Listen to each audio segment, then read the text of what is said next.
Dimitri, official supplier of the U.S. ski team. Competition apparel by Descente. Lang, first boot in performance, the last word in comfort. Led by Phil Mayer, Marker won more men's Olympic medals at Lake Placid in 1980 than any other binding. Mount Hood in September. The only ski area in North America operating year-round. We have come here to demonstrate the fundamentals of alpine ski racing.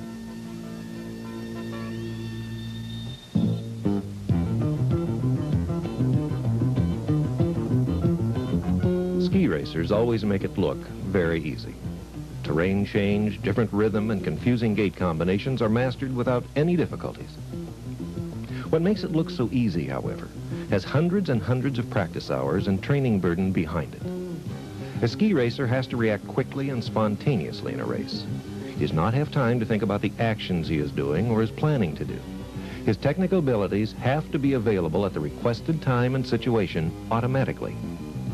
To assure a smooth execution of any kind of technical action, many repetitions of the specific requested technical movement are necessary. Only repetition of exercises in specific technical parts over and over again guarantee that knowledge and execution will become automatic.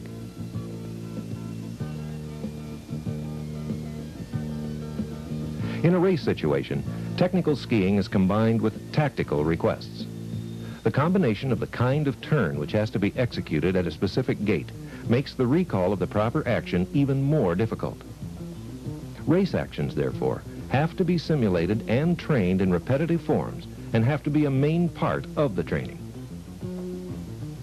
In ski racing, we are looking for the fastest way to ski a course.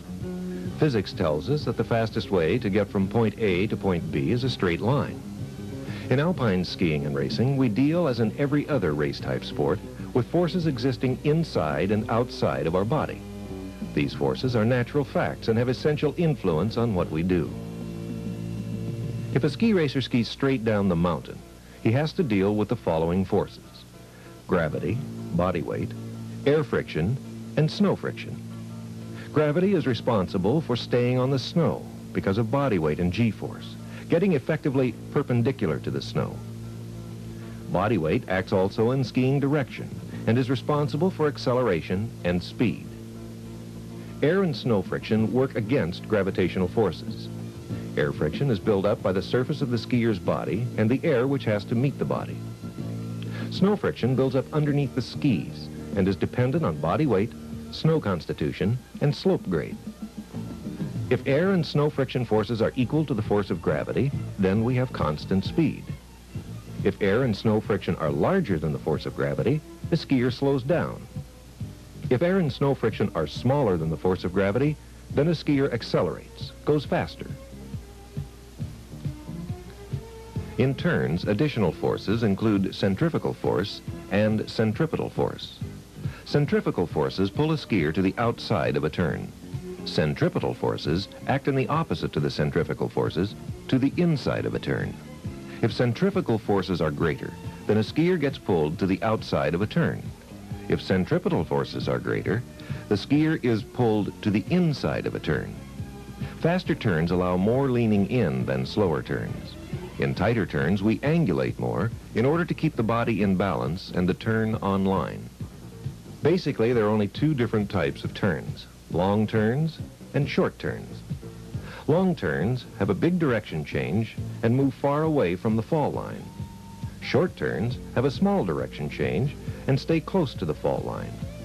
Every turn in between these two basic types is either pointing in the direction of long or short turns. The skis point to the last 1/3 of the next gate, and the initiation of the turn will be delayed until the perpendicular line of the inside pole of the following gate is reached. In this area we start the turn. Angulation and pressure will then be applied. The skier tries to come at the end of phase 3 as close as possible to the pole. The turn will be ended when the skis point properly in the new direction. Coloring the lines in the area of initiation help explain the action. The skis are pointing properly into the explained direction to the outside 1/3 of the following gate.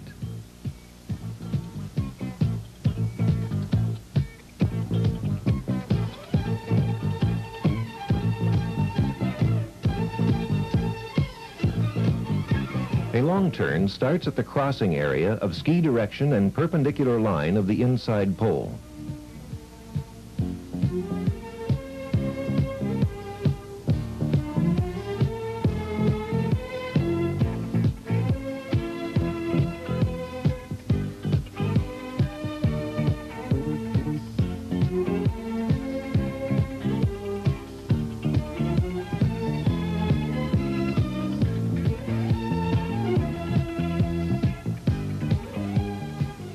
Helper poles at the cross point are very successful aids, especially for younger racers.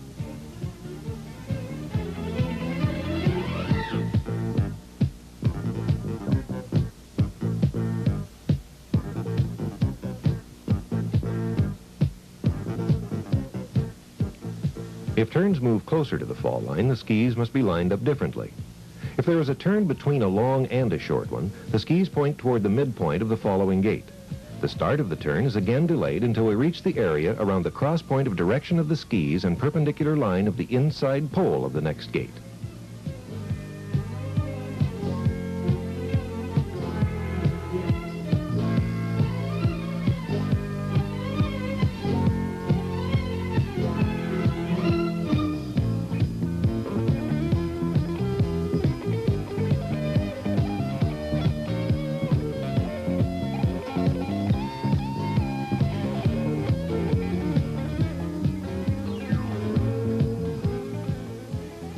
In short turns, skis are pointing to the inside pole of the following gate.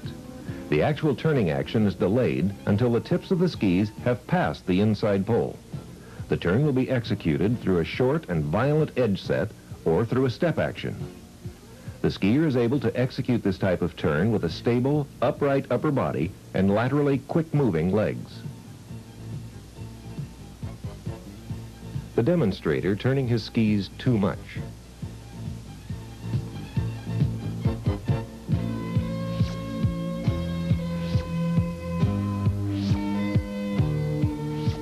Helper poles, forcing him to stay closer to the fall line, and the line gets straighter and the run faster.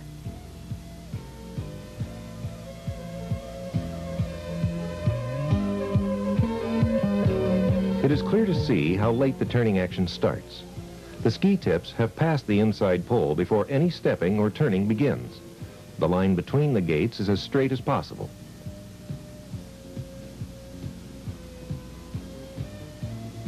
The gate after the transition from short into long turns will tell the skier what to do in the turn before the transition. In our drawing, we have a combination set up where the change takes place at the end of a flush combination leading into long open turns. In order to master this transition properly, the skier has to concentrate on the last two gates in the flush. In the second to the last gate, he has to stay longer on the left outside ski to lengthen his right-hand turn. The skier takes a longer way, which, however, enables him to be on proper line for the coming long turns.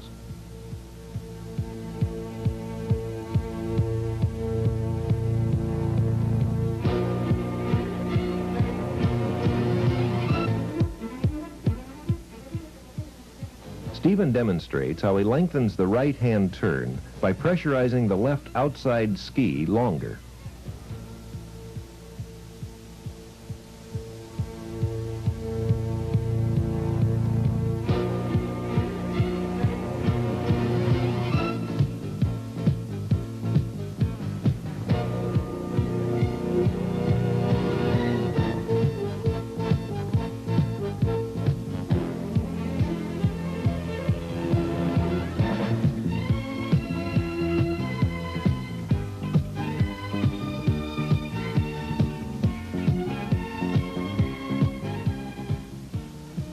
The color marks are showing the proper lines and initiation areas in this kind of rhythm change.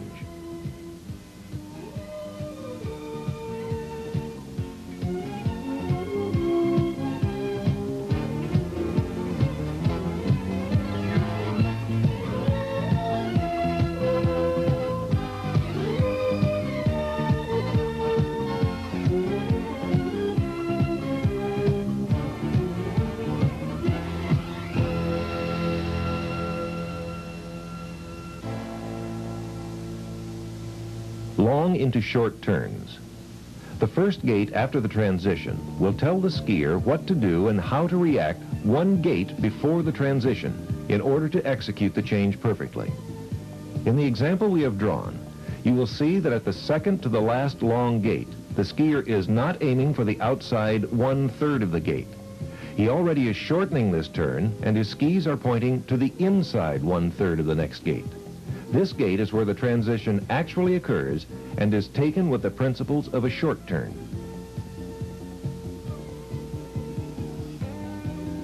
In slow motion, it is observed that the last open gate is executed like a short turn.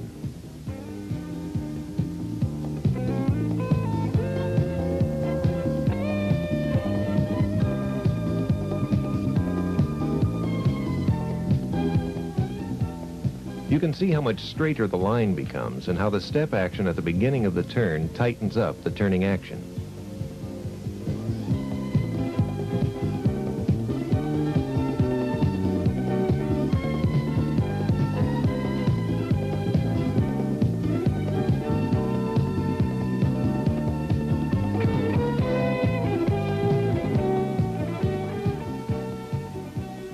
The red-colored line shows the direction in which the skis should be pointing.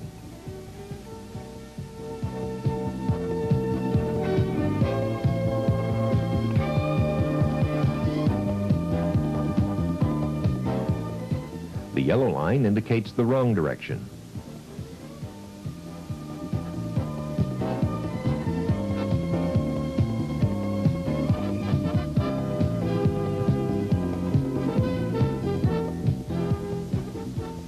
Phil is not 100% on the colored line, but his skis are parallel to the color line, and his skis are pointing in the proper direction.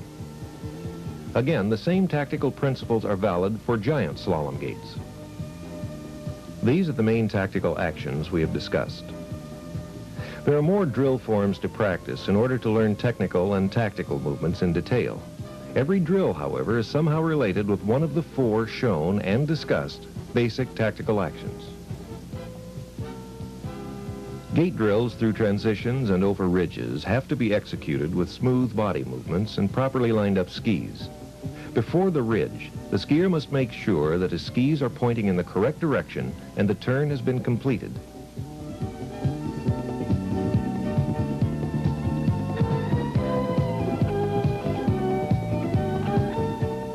This is a bad way to execute a flush combination.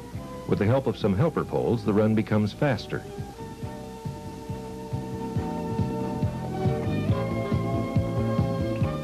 In this drill, turns are getting longer and then shorter again.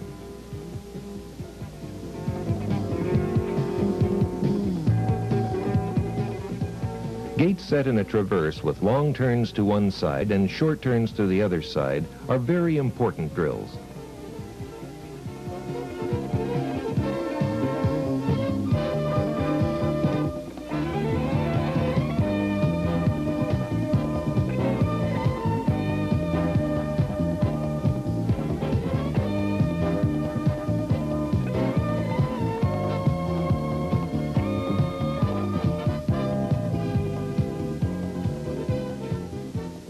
Before a racer steps into the starting gate, it is very important his equipment is checked carefully. Boots have to be cleaned to guarantee a smooth release of the binding.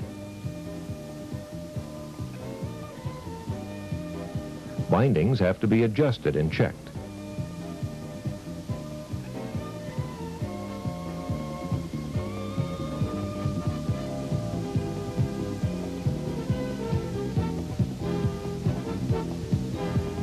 Goggles have to be cleaned.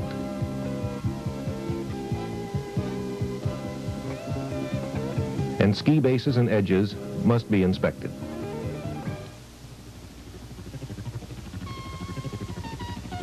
Picturizing the memorized course before the start is a mandatory exercise.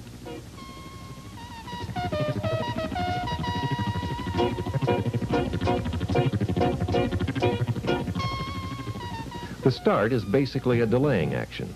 We try to keep the starting gate closed as long as possible. The poles are posted in front of the starting barrier by a firm hand grip. The upper body moves over the starting gate as forward as possible, and at the same time, the poles support the skier from falling forward out of the gate. Then the skier kicks up his legs by a backward up movement and pulls out of the starting gate. The backwards up movement can be done by a stepping action, where one leg is following the other, or by a movement with both legs together. It is important that the setup of the poles and arms have good leverage in order to get the best possible pull out of the starting gate. The first gates must be attacked aggressively. This sets the pace for the rest of the course and can mean the difference between winning and losing.